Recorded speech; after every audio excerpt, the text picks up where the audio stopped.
So I really feel motivated because God's been showing me a lot more and more about this falsity of this statement that we hear from many, many Christians, and that is, God will not give you more than you can handle. I see it in Christian movies, hear it from the pulpit, but the more and more I read this book right here, the more and more I see that's not true. Let me give you, for example, one of my favorites. This is 2 Chronicles 20. There's a story about a king named Jehoshaphat. He was the king over one tribe, the tribe of Judah. And he got a report that were actually 3 nations that were coming up against him. And let me see, what does it say here? It says in verse 2, 20 verse 2, a great multitude is coming against you from beyond the sea, out of Aram, and behold, they are in Hazazon Tamar, that is En Gedi. So what was Jehoshaphat's reaction? Well, God won't give me more than I can handle. And then go and sit back and chill and thank God for just taking care of it. No. It says in verse 3, Jehoshaphat was afraid, and he turned his face to seek Adonai and proclaimed a fast throughout all Judah. Because Jehoshaphat realized there was no way that he could overturn and defeat 3 armies on his own. God gave him too much for him to handle.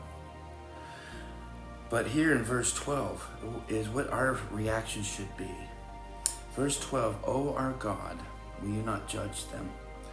For we are powerless before this great multitude who are coming against us, nor do we know what to do, but our eyes are fixed on you.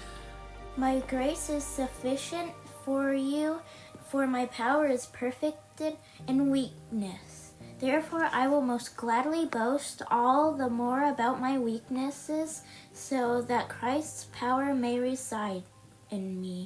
But our strength has to come in him. What did Jehoshaphat do in the midst of this? It says they rose early in the morning, verse 20, they rose early in the morning and went out to the wilderness of Tekoa. And when they went out, Jehoshaphat stood and said, listen to me, O Judah and inhabitants of Jerusalem. Put your trust in the Lord your God, and you will be established. He didn't say put your trust in the promises that you are Israel. He didn't say put your trust in anything else, but put the trust in the Lord your God. When he had consulted the people, he appointed those who sang to Adonai and those who praised him in holy attire as they went out before the army. In front of the army, in front of those with swords and spears, he put robes on worship leaders, on timbrels, and on people who play string instruments. And he said, give thanks to the Lord, for his loving kindness is everlasting. I used to think that, the best worship to bring down the glory of God would be, God, you're holy, holy, because that's what's sung before the throne room. But when I read, and even in the New Testament, but primarily in the Old Covenant, that when the presence of God came down, it was when they were singing this. This happened also in the dedication of Solomon's temple. They say, for the Lord is good, and his loving kindness endures forever. For the Lord is good, and his loving kindness endures forever. Understanding the character of who God is, and worshiping him and praising him for that, for his character. When they began singing and praising God, the Lord set ambushes against, I'll shorthand it, the enemy. So when God gives you too much for you to handle, the reaction should be, God, you are so good. You are amazing. You are such a good God. We worship you, Father. We adore you, Father. You are beautiful. You are holy. You are lovely. God, I thank you that you call me your child, your son. Lord, I worship you.